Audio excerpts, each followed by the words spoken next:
რას აკეთებს თითქმის 80 წლის სილვესტერ სტალონე ნისლში გახვეული პირქუში ფილადელფიის გრძელ ქუჩებში? არა, მას არ ჩაუცვამს მოკრივის ხელთათმანები. ეს არ არის ფილმის როკის მორიგი ეპიზოდი. ზუსტად ახლა ის დაკავებულია მისთვის სიმბოლური სახელწოდების მქონე მკაცრი ჰოლივუდური ტრილერის ღვთის გამოცხადების გადაღებებზე. ის ასრულებს ცინიკური გამოფიტული პოლიციელის როლს, რომელიც სადაცაა პენსიაზე გავა, მაგრამ იძულებული ახალგაზრდა პოლიციელთან ერთად წყვილში შეაჩეროს სერიული მკვლელი, რომელმაც რელიგიური მოტივებით სისხლის მდინარეები დააყენა. ჰოლივუდისთვის ეს მორიგი კომერციული ნუარია. პირქუშ ესთეტიკაზე შემოსავლის შოუნის მცდელობა ისეთ სტილში, როგორშიც გადაღებულია ძალიან ცნობილი ფილმი 7, მაგრამ თავად სტალონესთვის ეს პირადი მანიფესტია, წერტილი, სადაც მისი თავბრუდამხვევი კინოკარიერა საბოლოოდ დაუკავშირდა მის საიდუმლოს, სხვების მზერისგან დამალულ რწმენას, რომელმაც არამხოლოდ იგი გადაარჩინა სრული თვითმკრევისგან, არამედ დაეხმარა ფსკერიდან ამოეყვანა ისინი, ვისაც მთელმა სამყარომ ზურგი შეაქცია. ამ ისტორიის შესახებ ჰოლივუდში დღემდე ჩურჩულით ლაპარაკობენ. სილვესტერ სტალონემ მთელ სისტემას დაუპირისპირდა იმისთვის, რომ გადაერჩინა თავისი მეგობარი მელ გიბსონი. ამბავი 2000-იანი წლების ბოლოს მოხდა. ჰოლივუდი მაქსიმალურად თვალთმაქცი და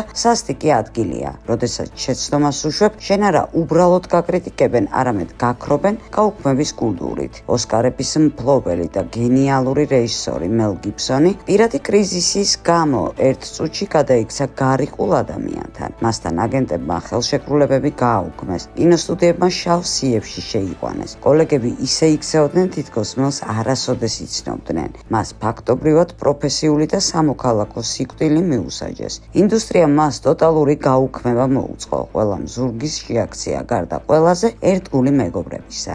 სილვესტერ სტალონემ გააკეთა ის, რასაც მისგან არავინ ელოდა. მან არაუბრალოდ საჯაროდ დაიცვა გიბსონი პრესაში, განაცხადა რა, რომ ყველას აქვს დაცემის და შეცდომების გამოსწორების უფლება, არამედ იგი მსხვილი სტუდიების ბოსებს დაუპირისპირდა, რომლებიც მას სულელს უწოდებდნენ. როდესაც სტალონემ დაიწყო თავისი დიდი ბლოკბასტერის განწირულების 3-ის გადაღება, მან დემონსტრაციულად მელი პრესის თვალწინ მთავარი ანტიგონისტის როლზე სწორედ მელ გიბსონი დაამტკიცა. მეტიც მისი როლი გააფართოვა. ეს იყო შოკი ყველასთვის. არ ესმოდათ რატომ აყენებდა სტალონე თავის რეპუტაციას და მილიონობით დოლარს რისკის ქვეშ. პასუხი მათ ცხოვრების წესებშია. ორივე ღრმად მორწმუნე კათოლიკია, მაგრამ თუკი გიბსონი ყოველთვის გამოხატავდა საკუთარ რელიგიურ შეხედულებებს ხმამაღლა და რადიკალურად, მონუმენტური ქრისტეს უნებების გადაღებით, სტალონე საკუთარ ჯვარს ჯუმად ეზიდებოდა, მაგრამ მას, როგორც ნამდვილ ქრისტიანს, ესმოდა საბაზო ჭეშმარიტება. როდესაც ადამიანი ფსკერზეა,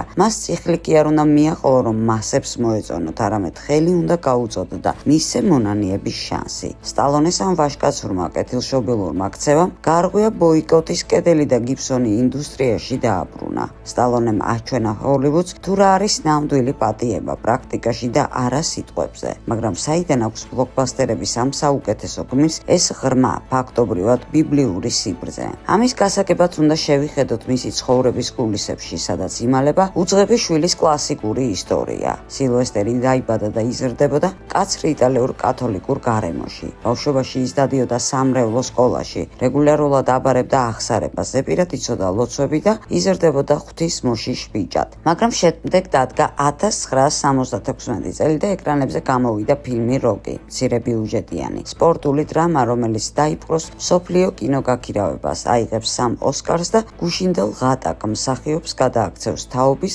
აბსოლუტურ გერბად. სტალონეს თავზე დაეცა იმდენი ფული, ისეთი პოპულარობა და მაყურებლის სიყვარული, რომელსაც ვერც ერთი მოკვდავი წინ ვერ აღუდგებოდა. როკის წარმატების შემდეგ სტალონეს თავბრუ დაეყვა. ფული მდინარესავით მოედინებოდა ჰოლივუდი მას ხელში აყვანელს დაატარებდა. დაიწყო დაუსრულებელი წვეულებები, ალკოჰოლი, შემთხვევითი კამპანიები, ღამის დროს დარება. ახალ ვარსკვლავებს ადამიანები ყველა მხრიდან ეწებებოდნენ. ყავდა უზარმაზარი დაცვა. თავად სტალონე იხსენებდა, ისევ ცხოვრობდი თითქოს სამუდამოდ ახალგაზრდად და ყოვლის შემძლედ დავრჩებოდი. რაღაც მომენტში ამან მისი პირადი ცხოვრებაც დააზიანა. მისი ურთიერთობა ჯენიფერ ფლამიდან, ქალთან, რომელიც მას მართლაც უყვარდა, ინგრეოდა. სტალონე კედლებს ასკდებოდა ოჯახის პოპულარობას და ჰოლივუდურ ცხოვრების წესს შორის. ის და ჯენიფერი სკანდალებს აწყობდნენ, შორდებოდნენ, პრესა ამ ურთიერთობის დეტალებით ერთობოდა. თითქოს ყველაფერი უფსკრულისკენ მიექანებოდა. მაგრამ სწორედ ამ დროს იწყება მისი შინაგანი გარდატეხა. ასაკის მატებასთან, ჯანმრთელობის პრობლემებთან, ბავშვების გამო შიშთან და საკუთარ კარიერაზე ფიქრთან ერთად სტალონემ ნელ-ნელა დაიწყო საკუთარი ცხოვრების გაწმენდა.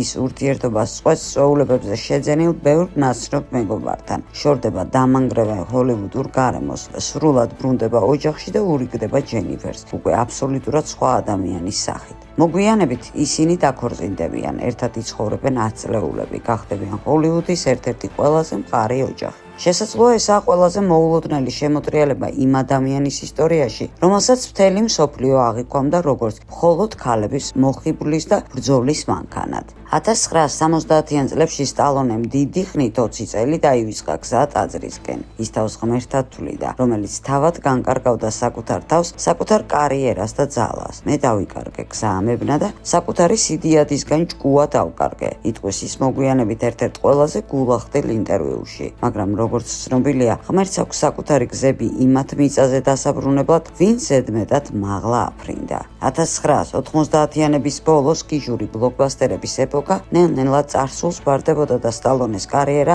აღმოჩნდება პირველი სერიოზული პრობლემების წინაშე. მაგრამ მთავარი დამანგრეველი დარტყმა მას ელოდა არა სამსახურში, არა მეც სახლში. 1996 წელს მას გაუჩნდა დიდი ხნის ნანატრი ქალიშვილი სოფია. ექიმებმა ბავშვს საშინელი დიაგნოზი დაუსვეს. გულის უმძიმესი მანკი. მას ურთულესი ოპერაცია სჭირდებოდა. და ეს ყოვლის შემძლე სტალონე, ეკრანული რემბო, რომელიც მარტო ანადგურებდა არმიებს და სამყაროს მხსნელად გვევლინებოდა, აღმოჩნდა საოპერაციოს დახურული კარის წინ. მას აქვს ანგარიშებზე მილიონობით დოლარი, აქვს კავშირები, სუპერვარსკვლავის სტატუსი, მაგრამ ამ კონკრეტულ მომენტში ამ ყველაფრის ფასი ნულია. მისი უზარმაზარი კუნთები ვერაფრით ეხმარება ჩვილს, რომლის სიცოცხლეც ბეწვზე კიდია. სტალონე აღიარებდა, რომ იმ მომენტში თავს გრძნობდა ყველაზე უსუსურ ადამიანად პლანეტაზე და საავადმყოფოს ამ სტერილურ სიჩუმეში მან ლოცვა დაიწყო. გაიხსენა ყველაფერი, რასაც მღვდელი ასწავლიდა, შორეულ ბავშვობაში და გულახდილად მიმართავდა ღმერთს, არა როგორც ჰოლივუდის ვარსკვლავმა,